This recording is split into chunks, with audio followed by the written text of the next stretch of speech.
just to Pero, introduce to you our resource speaker.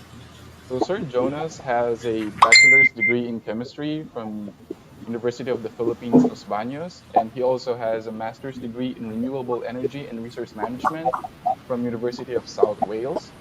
So actually, he's also hosting a podcast. Am I right, sir? Called Sustain a Rumble. So every now and then we will be posting links of that podcast in the groups and probably in the page. So you might want to join and listen to Sir Jonas' podcast. Okay, so I think we're now ready, and Sir Jonas is also set. So I think we can start with uh, Sir Jonas's presentation. So, sir.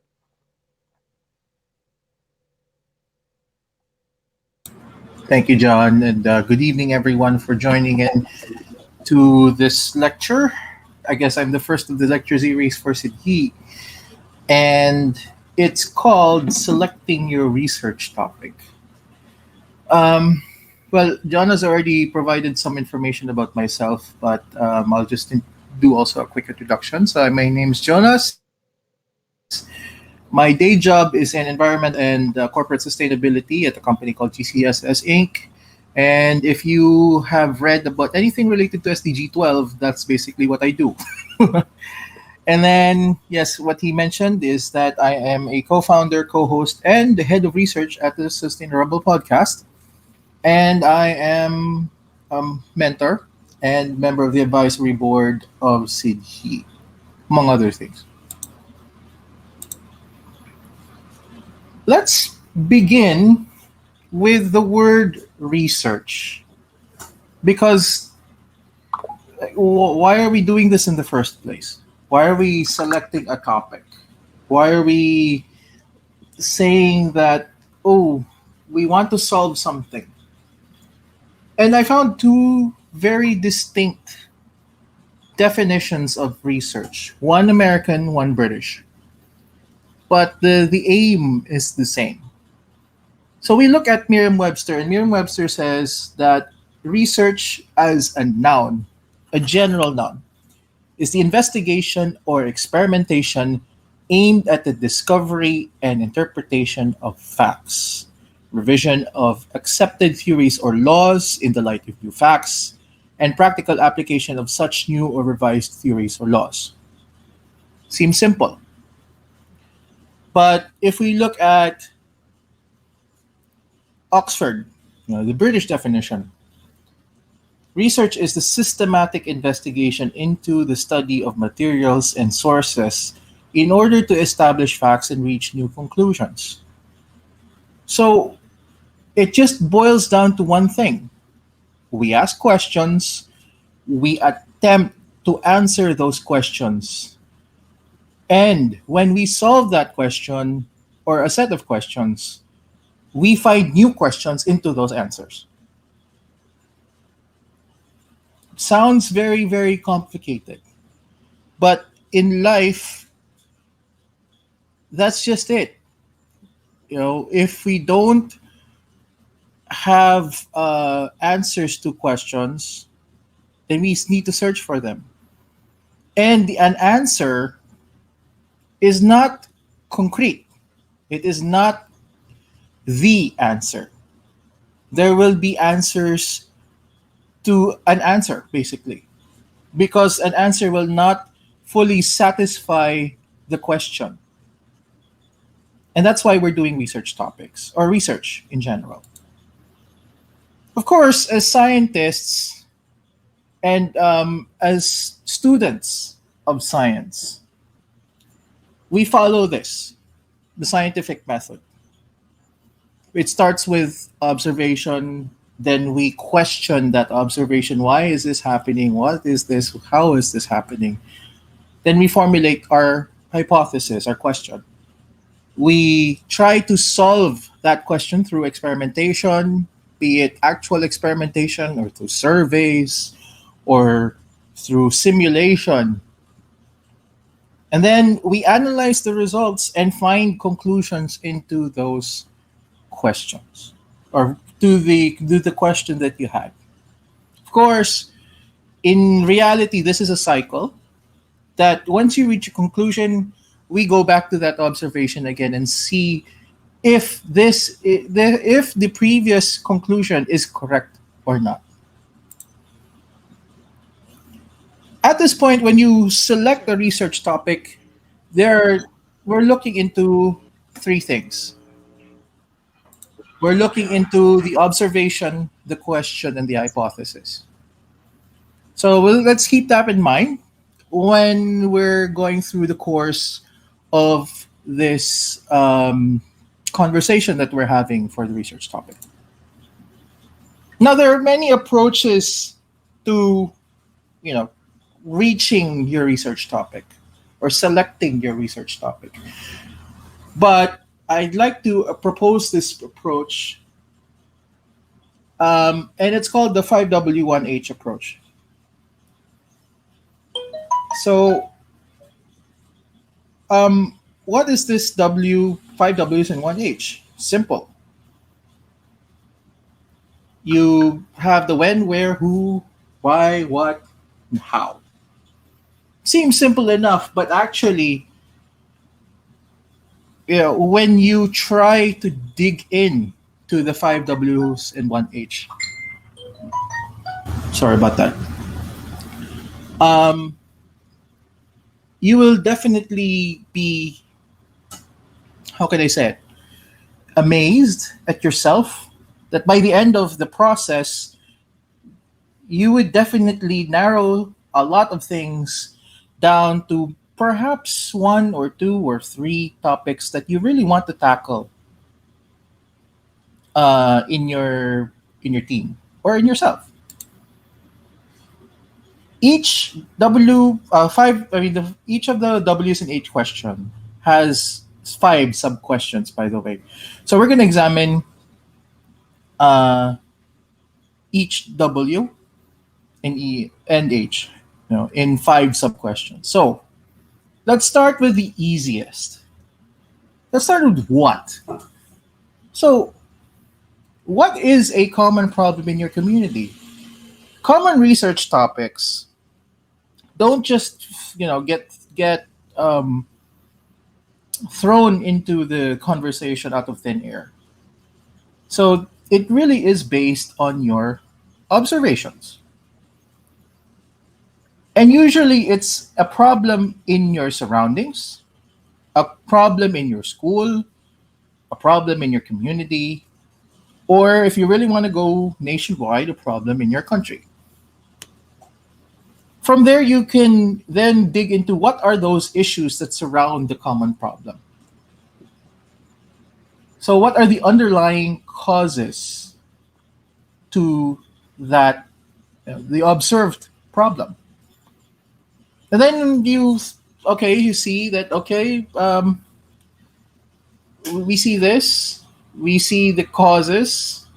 Then what research documents can then you can assess or access in order for you to assess the problem, to identify the problem? Then you look into more questions. What is the situation that concerns that problem? Is it a current, one-time, big-time problem? Or is it a problem that was years in the making? Or is it a problem that has been in that community and it hasn't been solved? Lastly, under the what are the current solutions to that problem, and what do they solve? What do they solve? Do they solve all the issues, or do they solve just part of the issues? And then let's go a bit more location-wise. We look at the where. Where is this problem commonly located? So we're going back to observing. And then where could I find researches, find the information on this problem? Then where could you find possible solutions? So you're now branching over to, other places where this problem is also present, and see maybe could we solve the problem in my community using solutions from other communities? And then, of course, you have to consider your location and the way that you're going to attack the problem later on by asking where could we find laboratories, libraries, contact persons, experts that you can tap to help identify, assess, manage, and solve the problem. And then, where could we find other resources to achieve the resolution of the problem? Seems simple enough. But you also have to consider the time element.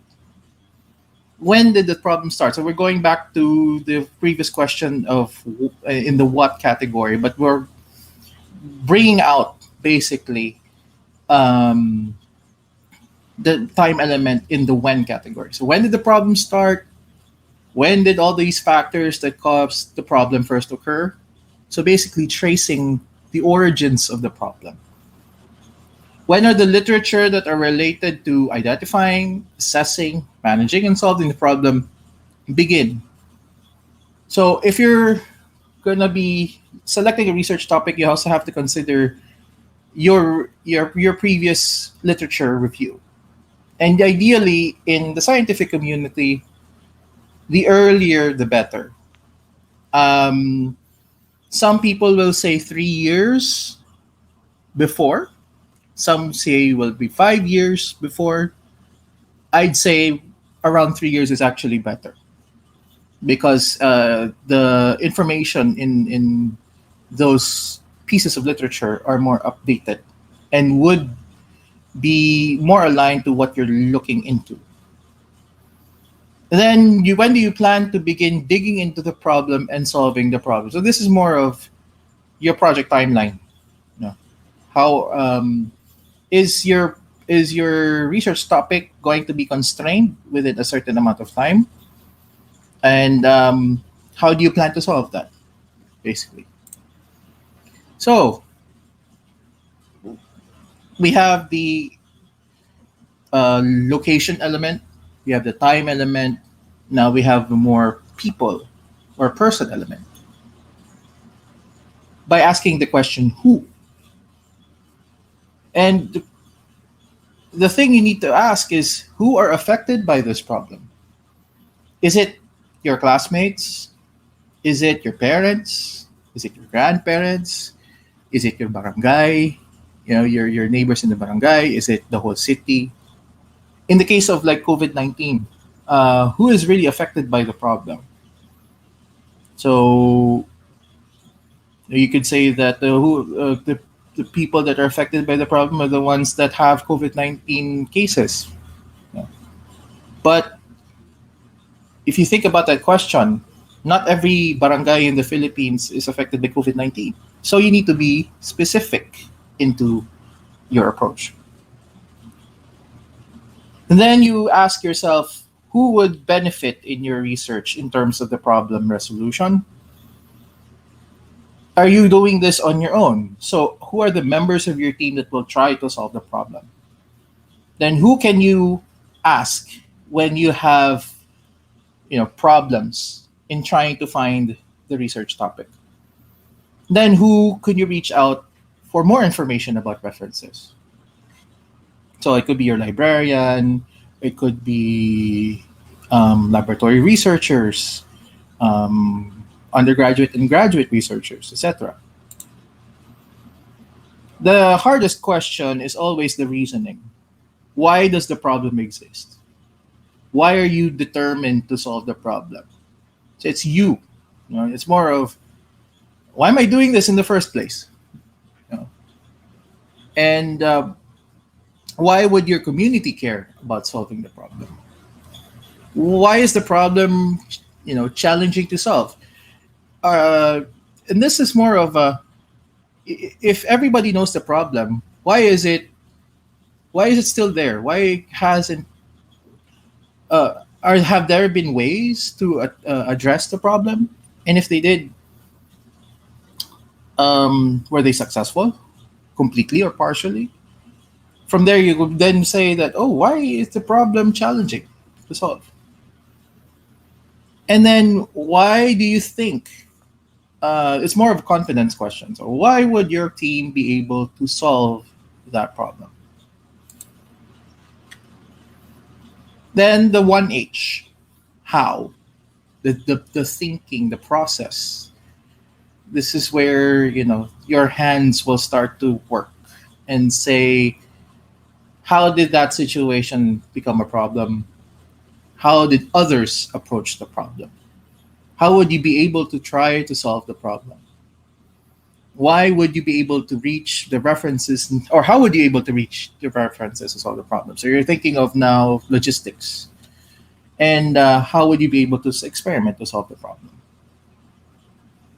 Okay. Why ask? Why have these 25 questions? And actually, and this is actually my last slide now. Selecting your research topic requires five things. Basically, a statement of your problem. What are you trying to accomplish?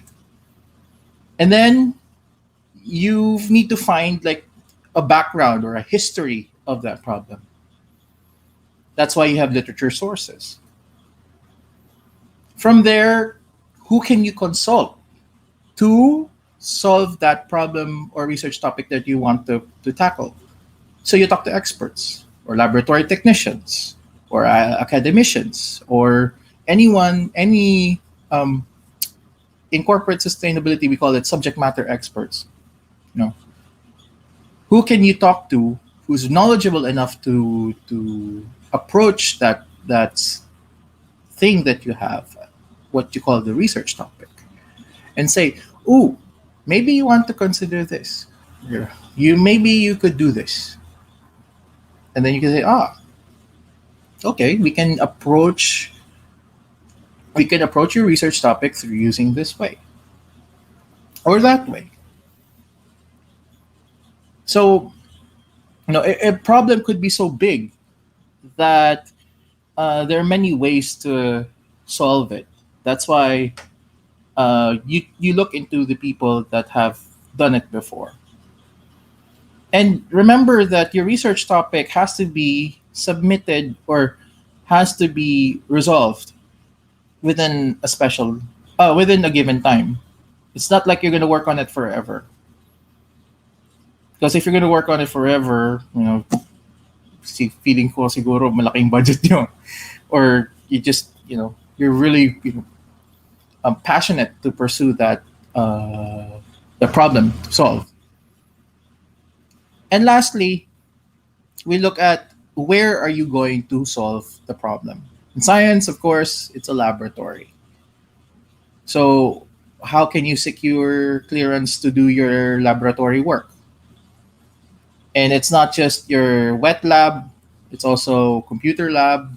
If you're going to do simulations, or if you're going to do this with an application of a community, so you have to have like a closed door session kind of thing, or a focus group discussion on, let's say, the viability of your product,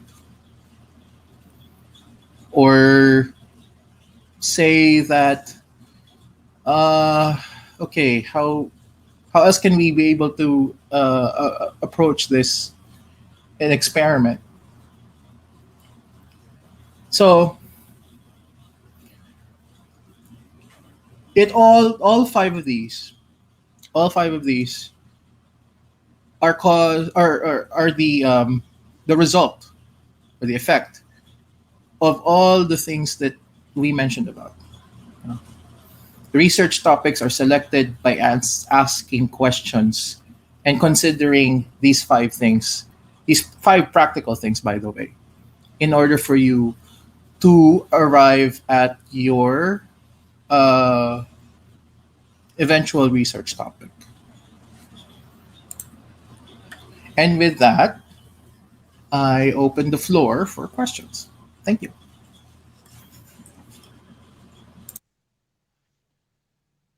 Thank you, Sir Jonas, for that presentation. So I think everyone is now more has now a better understanding on how we can select our research topics, especially our students and the mentors who are here. So again, everyone, do you have if you have questions, you may ask it. You can now open your video camera and your microphones, or you can actually send a chat. How do we send a question on the chat? Just Do we just chat through you? you can chat in the room or to me. Okay, so I think it will be better if you guys can throw the question right here in the room, so we can actually uh, have a better discussion of it. Yeah, I have a question actually, like for Kuya Jonas or Jonas. So among those like sub questions, which question do you find like that you have used the most, or kind of like throughout like all of like the research that you have probably done through the years, like what is one question that you kind of always go back to or you think is like the most important um, question, I guess? Or when you're Well, considering like a research topic, for example, like if there's like one question. correct. Thank you for that, Florence. And that's actually a good one. For me, the best. I mean, the number one question that I usually ask about myself is what have they done before? Because, like I said earlier, there are many approaches to solving uh, a research topic. I'd like to put it in focus, like in my undergraduate research. Um, my undergraduate research was on the simulation of rice proteins using antihypertensive uh, in a antihypertensive setting. So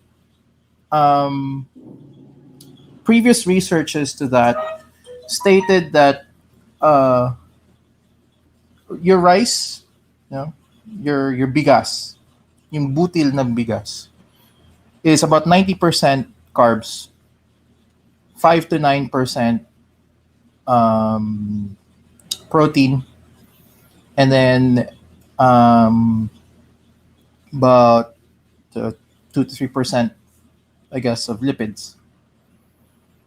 And funny enough, no one has ever done researches on the proteins before in terms of nakakatanggal ba yan ng high blood.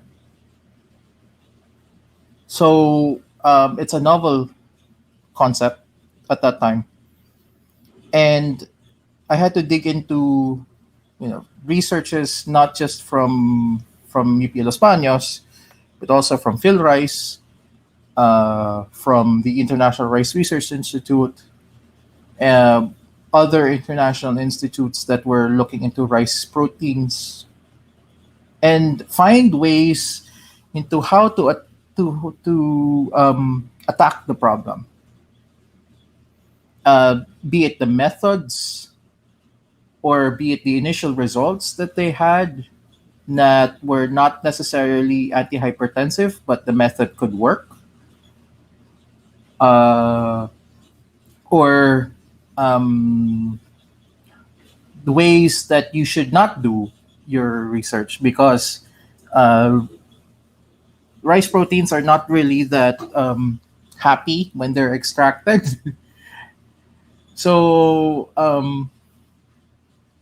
yeah, I looked at like basically what they did before for me to formulate my own um, statement of the topic, research topic, and say will be my approach in solving antihypertensive activity in rice proteins.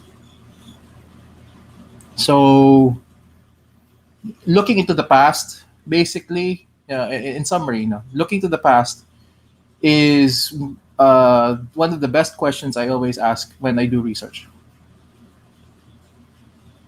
I hope that answers your question.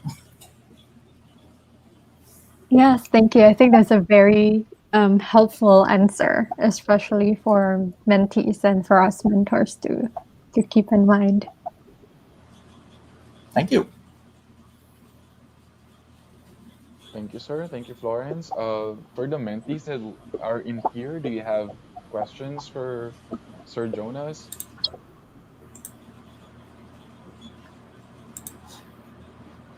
Fire it away, guys, because Sir Jonas is also a busy person. So this is the perfect time for you to ask your questions.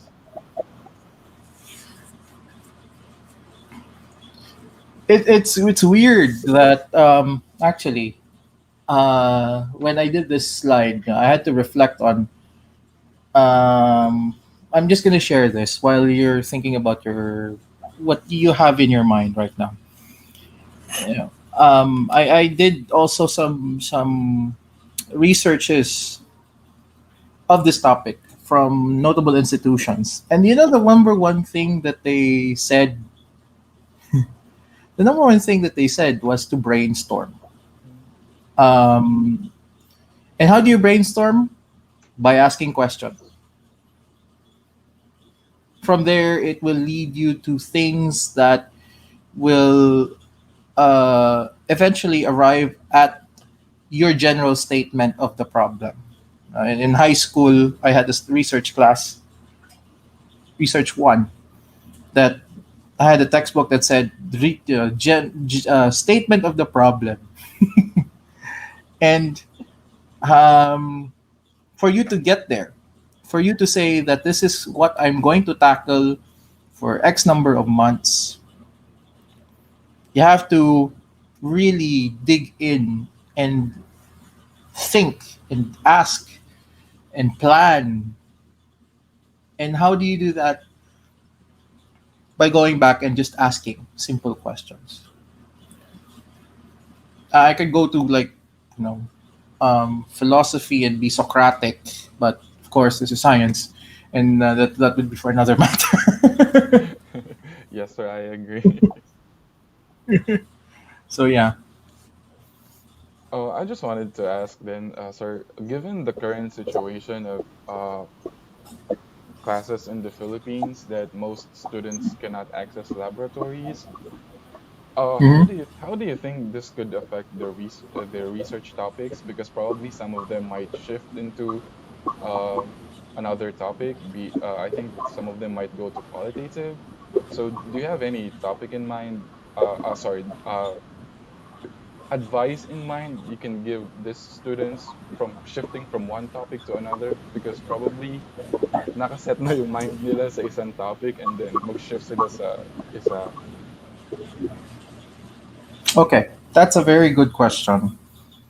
And COVID-19 has really affected even the simplest of researchers. Has anybody heard of the allium cepa test? Mm, I haven't. Does anybody know what cepa is? No, sir. Allium cepa is onion. Onion. Yeah, the onion test. The allium cepa test, I applied it in college. Oh no, actually in high school, fourth year high school, to determine like nutrient activity in um, like water or a certain medium that uh, could be able to provide nourishment to your onion. And it may look funny, but you can do a bit of a semi quantitative analysis of that using an onion. Like you take a photograph of the roots of the onion in day zero, and then you put it in the medium, and then on day one you take a photo of it, day two hanggang day 30. If the roots, for example, this is an example, by the way, of an experiment that you could do at home. No, um, if the roots of the onion compared to your control, um, would grow, then there is nutrient activity in your medium. If not, then your onion dies. Simple as that. That's one. So simple laboratory experiments that does not really need like sophisticated, like pH meters and mixing chemicals. You could do that in your research, and um, I think in high school research is still acceptable. What another thing that you could think of, the medyo advanced naman, is like simulations, computer simulations of things that affect you. So, for example, if I remember in my college days, there was a study of analyzing traffic patterns in DOST Bikutan, the DOST head office in Bikutan, and at first they just tried to observe what's on the street for like 3 hours, and then they put it in a computer model. And this is a bit complicated, but you can actually do it at home. And then you can then mix and match what would happen if you do this, what happen if you do that, happen if you do something. When I did my antihypertensive study, by the way, I also did an experimental simulation on what proteins would we get that are considered antihypertensive, and we discovered a lot, probably like for 30 to no 40 to 50 peptides for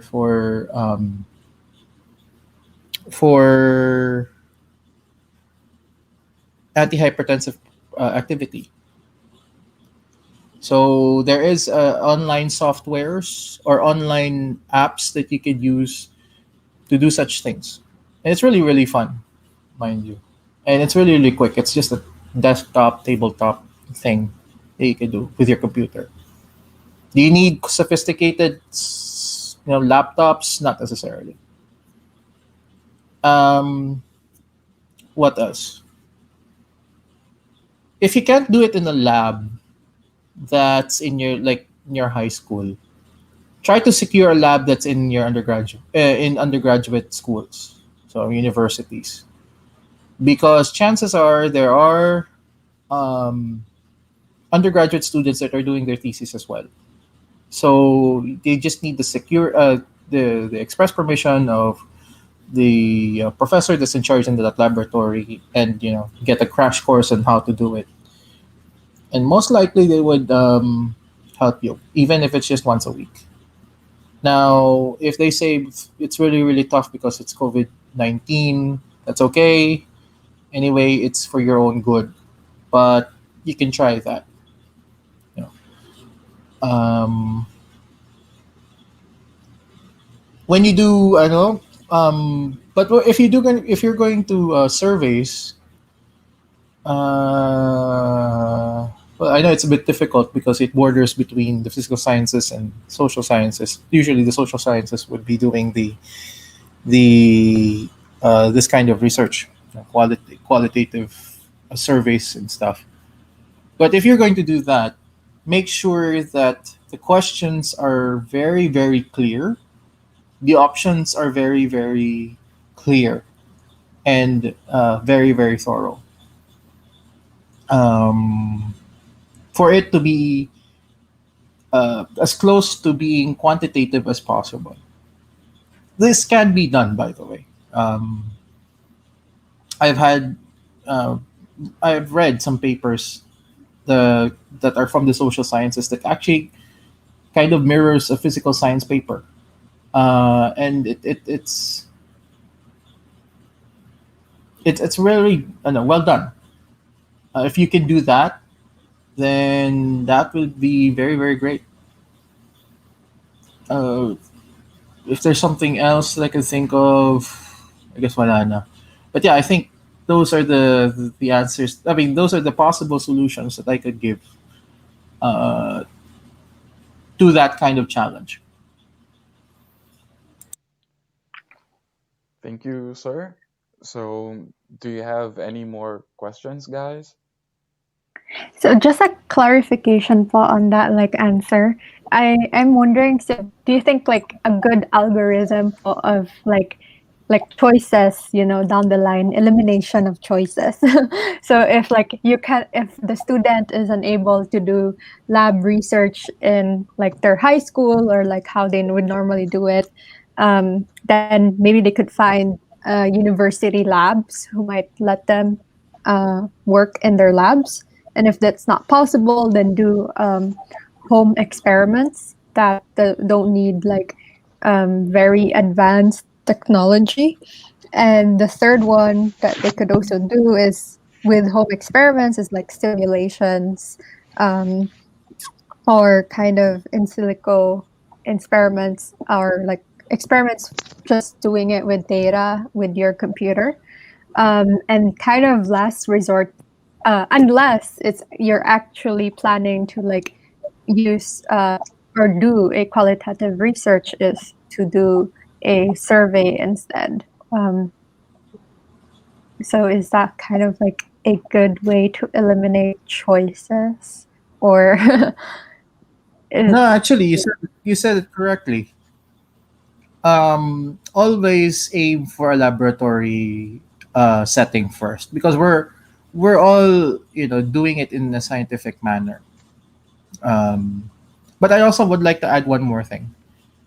For example, if there's a group, I think I'm mentoring them, that aims to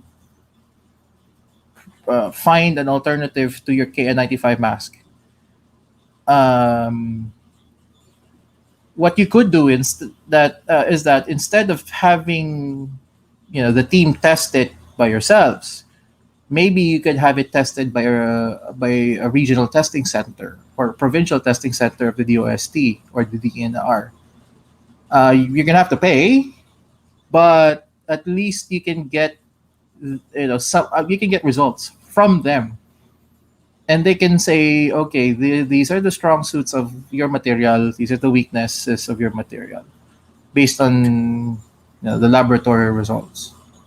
So that's also another way. So to recap, if you can do the laboratory experiments on your own in your high school, great. If you can't do it, ask your advisor if you could do it in an undergraduate or graduate laboratory in a university.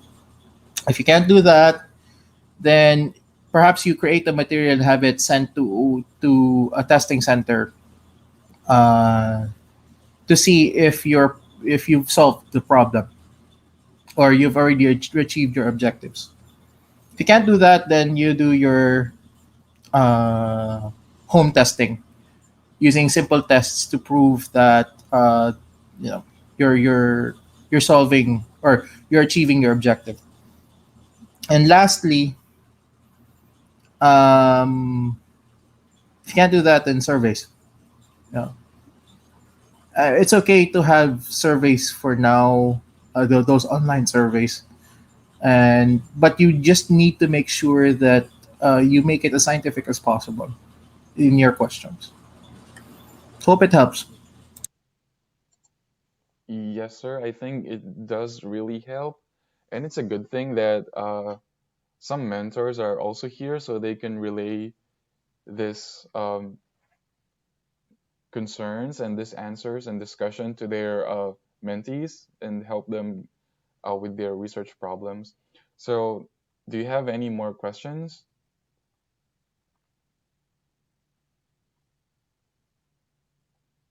Okay, so I think we had a really, really good lecture and discussion afterwards. So, thank you guys for being here and joining us. By the way, this lecture will be posted in the SIDHI page, so you might want to share it to your mentees. Um, Again, thank you, and we will have the next lecture series in 2 weeks' time. So if you don't have any more questions, I guess you can go back to your dinner now, or you can go Oh, back to your John, dinner now. Sir? John, can I just say something Yes, sir. pala? Yes po. Um, I don't know if anyone has read the newsletter yet, but next Sunday, there's this event called 24 Hours of Climate Reality. And I think I've already mentioned it to the team that I will be doing like a climate change kind of a webinar on how your high school science experiments will contribute or not contribute to climate change. Hope you get to read that part of the newsletter and see how we could move forward from there. And yeah, I'll send these slides to the team after this lecture. And yeah, thank you very much.